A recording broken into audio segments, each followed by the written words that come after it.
എൻ്റെ പേര് ഷെറിൻ വിപിൻ. ഞാൻ എറണാകുളം ജില്ലയിലെ കാലടിയിൽ നിന്ന് വരുന്നു. ഞാൻ ഉടമ്പടി എടുത്തത് 2022 ജൂലൈ 4-നാണ്. ഉടമ്പടി എടുക്കാനുണ്ടായ കാരണം എന്ന് വെച്ചിട്ടുണ്ടെങ്കിൽ, എൻ്റെ ബ്രദറിൻ്റെ ഒരു കല്യാണക്കാരിയായിരുന്നു. അവന് 31 വയസ്സായിരുന്നു. നമ്മൾ കല്യാണക്കാര്യം പറയുമ്പോഴെല്ലാം നമ്മളോട് ചാടിക്കടിക്കും. കൂട്ടുകാരുടെ എല്ലാം കല്യാണം കഴിഞ്ഞു. അപ്പോൾ ഞങ്ങൾക്ക് ഭയങ്കര വിഷമമായി. അപ്പോൾ ഇങ്ങനെ ഞാൻ 2018 മുതൽ കൃപാസനത്തെക്കുറിച്ച് യൂട്യൂബിൽ കണ്ട് അറിയുന്നതാണ്. ഞാൻ സൗദിയിൽ നേഴ്സായിട്ട് ജോലി ചെയ്യുകയാണ്. 2018 മുതൽ ഞാൻ പ്രത്യക്ഷീകരണ പ്രാർത്ഥന ഉടമ്പടി എടുക്കാതെ തന്നെ എല്ലാ ദിവസവും ചൊല്ലിക്കൊണ്ടിരിക്കും. സമയം കിട്ടുമ്പോഴൊക്കെ പ്രത്യക്ഷീകരണ പ്രാർത്ഥനയും വിശ്വാസ പ്രമാണവും ചൊല്ലിക്കൊണ്ടിരിക്കുന്ന ആളാണ്. അങ്ങനെ ഇങ്ങനെ ഒരു പ്രശ്നം വന്നപ്പോൾ ഞാൻ ഉടമ്പടി എടുക്കാമെന്ന് തീരുമാനിച്ച് 2022 ജൂലൈ 4-ന് ഇവിടെ വന്ന് ഉടമ്പടി എടുക്കുകയാണ്. കല്യാണക്കാരി ഒന്നാമത്തെ നിയോഗമായിട്ട് വെച്ചു. രണ്ടാമത്തെ കാര്യം എന്ന് പറഞ്ഞിട്ടുണ്ടെങ്കിൽ, ഞാൻ സൗദിയിൽ നേഴ്സാണ്. കൂട്ടുകാരെല്ലാവരും UK പോകുന്നു. അപ്പോൾ UK പോയി OET ഒന്നും പഠിക്കാനായിട്ട് എനിക്കിനി വയ്യ. മടി കാരണം കൊണ്ട് ഞാൻ പഠിക്കുന്നില്ല എന്ന് വിചാരിച്ചു.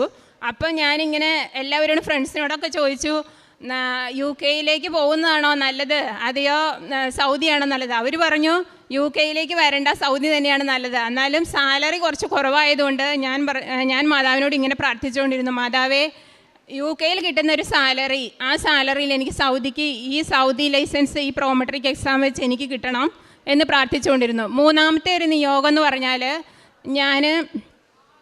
ഞങ്ങൾക്ക് വീടോ സ്ഥലമോ ഒന്നുമില്ല. ഞങ്ങൾക്ക് ഭാഗ ഉടമ്പടി ചെയ്തിട്ടുമില്ല. അപ്പോൾ വീട് വെക്കാനുള്ള ഒരു കൃപ തരണമെന്ന ഓർത്താണ് ഞാൻ മൂന്നാമത്തെ ഉടമ്പടി വെച്ചത്. നാലാമത്തെ ഉടമ്പടി വെച്ചതെന്ന് പറഞ്ഞാൽ, അത് നാലാമതായിപ്പോയതിൽ എനിക്ക് ഭയങ്കര വിഷമമുണ്ട്. പരിശുദ്ധാത്മാവിന് പറ്റിയ ഒരു വാസസ്ഥലമായി എന്നെ ഒരുക്കുക എന്നുള്ളത്. കാരണം ഞാൻ കുറച്ച് ദേഷ്യപ്പെടും, പിന്നെ കുറച്ച് അഹങ്കാരം എന്ന് പറഞ്ഞാൽ എന്നാലെല്ലാം നടക്കും എന്നുള്ളൊരു ധൈര്യം എനിക്കുണ്ടായിരുന്നു.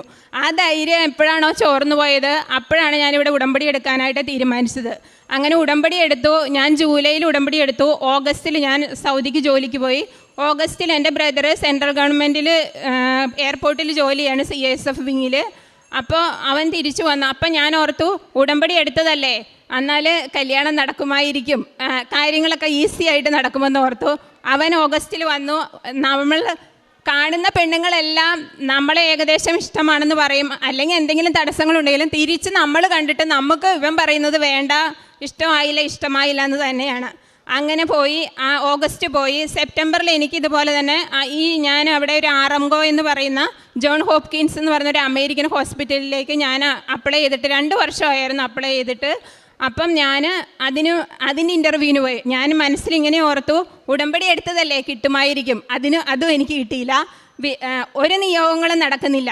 അപ്പോഴാണ് ഞാനൊരു കാര്യം ഓർത്തത്. ഞാനാണെങ്കിൽ മാതാവിൻ്റെ കാശ് രൂപം എന്ന് പറഞ്ഞാൽ, ഉടമ്പടി കാശ് രൂപം എന്ന് പറഞ്ഞാൽ ഞാൻ കയ്യിൽ കൊണ്ടുപോകും. എനിക്ക് പേടിയാണ്. ദൈവമേ, എവിടെയെങ്കിലും ഡ്യൂട്ടി ചെയ്യുന്നിടയ്ക്ക് പോയാൽ പിന്നെ എനിക്ക് മാതാവിനെ നഷ്ടപ്പെട്ടു പോകുമല്ലോ എന്ന് ഓർത്ത് ഞാൻ കൊണ്ടുപോകാറില്ല. അപ്പം ഞാൻ മാതാവിനെ എടുത്ത് എൻ്റെ എല്ലാ ദിവസവും ഡ്യൂട്ടിക്ക് പോകുമ്പോൾ ഞാൻ എൻ്റെ പോക്കറ്റിൽ ഇട്ടുകൊണ്ട് പോകാൻ തുടങ്ങി.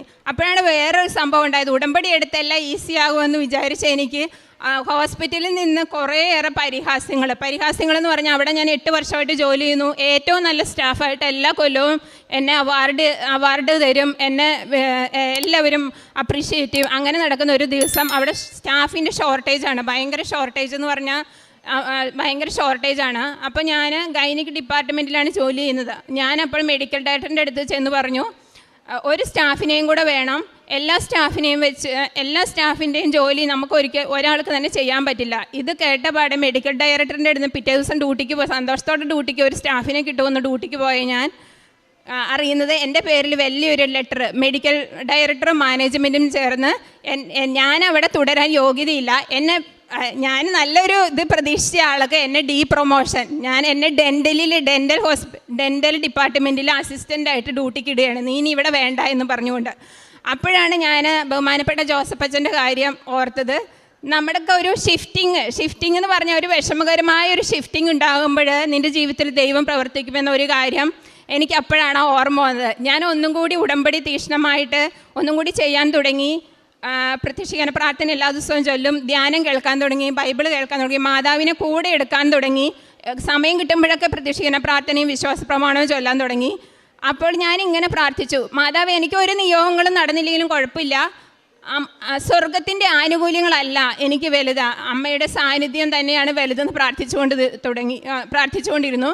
ഒരു ദിവസം ഞാൻ ഡ്യൂട്ടിക്കിടയ്ക്ക് ബ്രേക്കിന് ഞാൻ റൂമിൽ പോയപ്പോൾ ഉണ്ട് ഒരു എന്താണ് അതിനെ വിവരിക്കേണ്ടതെന്ന് എനിക്കറിയില്ല. 1000 സ്വർഗീയ പുഷ്പങ്ങൾ നിറഞ്ഞൊരു സുഗന്ധം എനിക്ക് അനുഭവപ്പെടുകയാണ്. റൂം തുറന്നത് ഞാൻ ഞെട്ടിപ്പോയി, ഇതെന്താണ് ഇങ്ങനെയെന്ന് അറിയില്ല.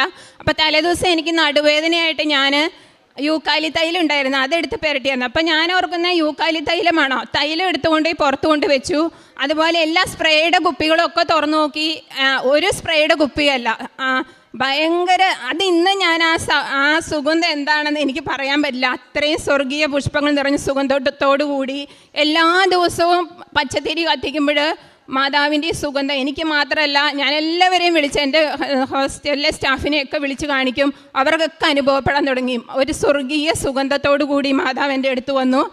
അതിൽ പിന്നെ കാര്യങ്ങളൊക്കെ ഈസി ആയിരുന്നു, വല്ലാത്തൊരു ധൈര്യം തന്നു. അങ്ങനെ ഇതൊരു ജനുവരിയിലാണ് ഈ കാര്യം നടക്കുന്നത്. ജനുവരി, ഫെബ്രുവരി, മാർച്ച് വരെ ഈ സുഗന്ധം എന്നോടൊപ്പം തന്നെ ഉണ്ടായിരുന്നു. എൻ്റെ റൂമിലും ഫുള്ള് ഈ സുഗന്ധമായിരുന്നു.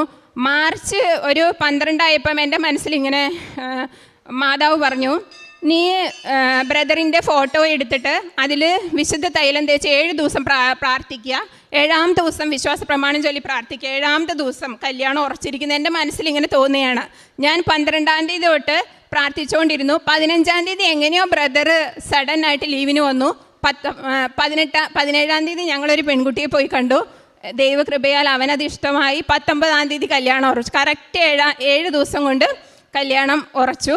അതുപോലെ തന്നെ ആ കല്യാണം ഭംഗിയായിട്ട്, കാനായിലെ കല്യാണം എന്ന് പറയുന്നത് പറഞ്ഞു കേട്ടിട്ടേ ഉള്ളൂ, അത് ഞങ്ങളുടെ ജീവിതത്തിൽ സംഭവിച്ചു. വെക്കേഷൻ ടൈമായിരുന്നതുകൊണ്ട് ഞങ്ങൾ 500 പേരാണ് വെച്ചത്. എന്നാലും 100 പേരുടെ കൂടുതൽ സദ്യ ഞങ്ങൾ പറഞ്ഞിരുന്നു സാധനങ്ങളൊക്കെ. പക്ഷേ 600 അല്ല 700 പേരും അത് കഴിച്ചു. കാനായിലെ കല്യാണം പോലെ അത് നടന്നു. അപ്പം ഞാൻ മാതാവിനോട് പിന്നെ മാതാവേ, ജോലിയുടെ കാര്യം ശരിയായില്ലല്ലോ. കറക്റ്റ് മാർച്ച് 25-ന് എനിക്ക് ഓഫർ ലെറ്റർ വന്നു. അതിൻ്റെ വിസ പ്രോസസ്സിങ് അമേരിക്കൻ ഹോസ്പിറ്റലിലേക്ക് എനിക്ക് ആദ്യം കിട്ടിയിരുന്നതിനെക്കാട്ടിലും UK കിട്ടുന്നതിനെക്കാട്ടിലും കൂടുതൽ സാലറി. എനിക്ക് ഒരിക്കലും അതിനുള്ള യോഗ്യതയില്ല. മാതാവിൻ്റെ ഈശോയുടെ ഒരു വലിയ കൃപ കൊണ്ട് നാളെ കഴിഞ്ഞ് ഞാൻ അമേരിക്കൻ ഹോസ്പിറ്റലിൽ ആറംഗോ ജോൺ ഹോപ്കിൻസ് എന്ന ഹോസ്പിറ്റലിലേക്ക് ഞാൻ ജോലിക്ക് പോവുകയാണ്. അതേപോലെ വീടും സ്ഥലത്തിൻ്റെ കാര്യം, ഞങ്ങൾക്ക് വീടും സ്ഥലവും ഒന്നും ഉണ്ടായിരുന്നില്ല, ഭാഗ ഉടമ്പടി ചെയ്തിട്ടുണ്ടായിരുന്നില്ല. എങ്ങനെയാണെന്നറിയത്തില്ല. ആകെ 16 സെൻറ്റ് സ്ഥലമാണുള്ളത്. അതിലൊരു വീട് നീളത്തിൽ കിടക്കുന്നു, ഒരു വീട് കുറുകെ കിടക്കുന്നു. ബാക്കി 3 ചേട്ടനനിയന്മാരാണ്. ഇവർക്ക് ഇങ്ങനെ 2 വീടുണ്ട്. ഈ 3 പേർക്ക് എങ്ങനെ ഭാഗം ചെയ്യുമെന്നും അറിയില്ല. മാതാവ് തന്നെ പഴയൊരു വീട് പൊളിച്ച് ഇപ്പം 3 വീടും ഇങ്ങനെ നേരെ ഭാഗം ചെയ്ത് ഞങ്ങൾ ഇപ്പോൾ തറ കെട്ടുമ്പോൾ ഞാൻ എൻ്റെ ഹസ്ബൻഡിനോട് പറഞ്ഞു, എന്തായാലും വീട് പണിയല്ലേ, 2000 സ്ക്വയർ ഫീറ്റിലേക്കുള്ളൊരു മുകളിലുള്ളൊരു വീട് നമുക്ക് പണിയണമെന്ന് പറഞ്ഞു. ഹസ്ബൻഡ് പറഞ്ഞു, അതെങ്ങനെ നടക്കാനോ, എന്തോരം പൈസയാകുമെന്ന്. പക്ഷെ 100 പ്രാവശ്യം കൊണ്ടുപോയി അതിൻ്റെ പ്ലാൻ വെട്ടിത്തിരുത്തി. എപ്പോഴും പ്ലാൻ വെട്ടിത്തിരുത്തും, കൂടുതലല്ലാതെ കുറവ് ഇതുവരെ വന്നിട്ടില്ല. അവസാനം പ്ലാൻ എടുത്തു 2100, അത് കഴിഞ്ഞ് പിന്നെയും വെട്ടിത്തിരുത്തി 2040. അങ്ങനെ തറകെട്ട് നടന്നിരിക്കുന്നു. ബാക്കിയെല്ലാം ദൈവത്തിൻ്റെ കൃപയാൽ നടക്കുമെന്ന് വിശ്വസിക്കുന്നു. പക്ഷേ ഇതിലെ ഏറ്റവും വലിയ കാര്യം എന്ന് പറഞ്ഞാൽ, ഞാൻ 4ാമതാണ് പരിശുദ്ധാത്മാവിന് പറ്റിയ ഒരു വാസസ്ഥലമായി എന്നെ ഒരുക്കണമെന്ന് വെച്ചത്. അതായിരുന്നു ദൈവം ഏറ്റവും ആദ്യം എൻ്റെ ജീവിതത്തിൽ പരിശുദ്ധമ്മ ഈശോയും ചെയ്ത വലിയൊരു അനുഗ്രഹമായിട്ട് എനിക്ക് അതാണ് ആദ്യം സാധിച്ചു തന്നത്. ബാക്കിയെല്ലാം പുറകെ നടന്ന കാര്യങ്ങളാണ്.